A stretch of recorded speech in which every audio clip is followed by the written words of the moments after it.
법무부 장관께 질의하겠습니다. 영상 먼저 시청하시죠. 없이 눈물을 흘렸습니다.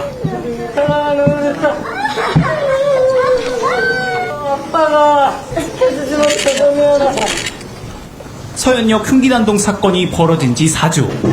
이번 엿새 만에 1,300만 원이 청구된 혜비 씨의 병원비는 이제 3, 4천만 원대가 됐을 것으로 보입니다. 가해자 최현종의 자동차 보험과 피해자 혜비 씨의 건강보험 급여, 검찰의 의료비 지원 등으로 해결이 가능할 전망입니다. 문제는 형사 피해자들이 이런 보상과 지원 체계를 파악하기 어렵다는 겁니다. 네, 지난해 8월에 발생한 서현역 흉기 난동 사건 기억하시죠? 사랑하는 딸을 잃은 부모가 당시에 딸 병원비로 경제적 어려움을 겪는다는 사실이 알려지자 범죄 피해자 보상 지원을 확대해야 한다라는 목소리가 커졌습니다. 김혜빈 양 부모님은 지금도 재판 준비 등으로 경제활동을 못해서 수입이 없는 상황이라 매우 어렵다고 합니다. 그래서 법무부가 올해 7월 22일에 범죄 피해자와 가족들이 경제적 지원을 포함해서 종합적 지원을 한 곳에서 받을 수 있는 범죄 피해자 원스톱 솔루션 센터를 개소했죠. 그래서 이 범죄 피해자 유족 구조금을 받으면 근데 재판에서 혹시나 피고인의 형량이 강경될까 우려한 김혜빈 양 부모들은 저리 대출 받으려고 원스톱 센터를 방문했다고 합니다. 근데 이 신용 점수가 800점 이하여야 되는데 이상이라 안 된다라는 이유로 거절당했다고 합니다.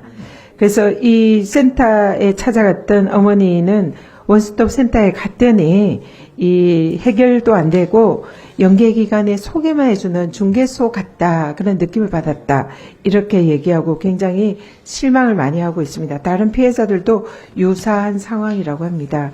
그래서 우리 의원실에서 확인해 보니까 원스톱 센터는 기존 금융기관 대출 상품을 연계해주는 그런 역할을 하는데 대부분이 고금리고 그나마 하나미소금융이 2 내지 4% 저리 대출을 해주고 있는데 이 경우에도 신용 평점 하위 20%면 지원을 못 받는다고 합니다.